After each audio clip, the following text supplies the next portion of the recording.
شہید کربلا کا کٹا ہوا فریاد کونا سر جب شہر رسول مدینہ میں داخل ہوا تو پھر کس طرح غم کا اندھیرا ماتم کا سما لایا اور بغاوت کے شعلے بھڑک اٹھے۔ خالق تاثیر ہے پروردگار، اس میں مجھ کو کچھ نہیں ہے اختیار، ہاں مگر تاثیر دے اس میں اے خدا، امت کے دل میں ہو اثر اس واقعہ کا۔ بسم اللہ الرحمن الرحیم۔ ازل تا ابد روشنی کے پیارے سامعین و ناظرین، السلام علیکم ورحمۃ اللہ۔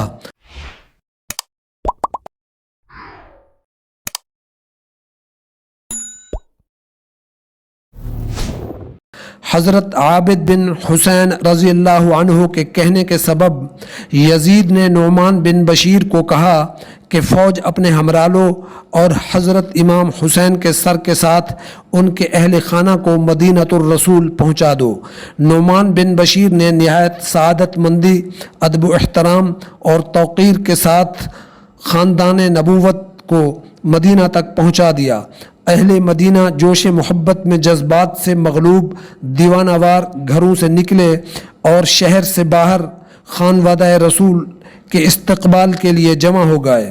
روتی بلکتی بے قرار و بے چین شہزادیوں کی آہ و بکا کے ساتھ آمد اور مظلومیت کی تصویر بنے سیدنا امام حسین کے تن سے کٹے ہوئے جدا اور تنہا سر نے پہلے تو بے اختیار ان کی چیخیں نکلوا دیں، پھر شدت غم و غصہ سے ان کے بدن میں آگ لگ گئی اور بغاوت و سرکشی کے ساتھ یزید کے خلاف نفرت ابل پڑی۔ غم و نفرت کے اس عجیب امتزاج سے تقریباً سبھی گلے مل کر روتے تھے اور افسوس و حسرت سے آہیں بھرتے تھے۔ آسمان تک بلند ہونے والی ان سلگتی ہوئی آہوں سے گویا شہر بھر میں غم و اندوہ کا اندھیرا چھا گیا تھا۔ یوں لگتا تھا کہ جیسے اندھیرا ہو گیا سارے جہاں میں، زمیں پر کیا بلکہ ساتوں آسماں میں۔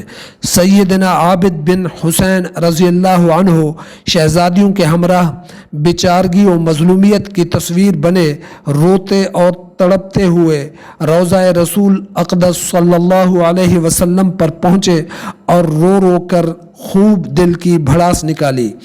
دل کو قرار ملا تو شہید کربلا سیدنا حسین رضی اللہ عنہ کے پاک و مبارک سر کو دفنانے کی ذمہ داری یاد آئی اور جنت البقیع میں جا کر والدہ سیدۃ النساء حضرت فاطمہ الزہرا رضی اللہ عنہا کی تربت انور اور بھائی حضرت حسن کی مرقد مبارک کے قرب میں امام علی مقام و شہید کربلا کے سر مقدس کو نہایت محبت و احترام سے مستور و مدفون کر دیا۔ انا للہ و انا الیہ راجعون۔ سیدنا امام حسین رضی اللہ عنہ نے اپنے نانا جان کے عظیم دین کو بچانے کی خاطر اپنی نقد جان ہار دی، کیونکہ وہ نانا جان کی تربیت سے یہ راز معلوم کر چکے تھے کہ دنیا خواہ کتنی ہی بھلی اور شاندار ہو مگر ہے تو عارضی ہی اور ناپائیدار بھی، جبکہ اس کے مقابل آخرت دائمی بھی ہے اور عظیم الشان بھی۔ فرمان الہی ہے، ان الذین دون اللہ ورسولہ اولئک فی الاذلین۔ بے شک اللہ تعالیٰ کی اور اس کے رسول کی جو لوگ مخالفت کرتے ہیں وہ لوگ سب سے زیادہ ذلیلوں میں ہیں۔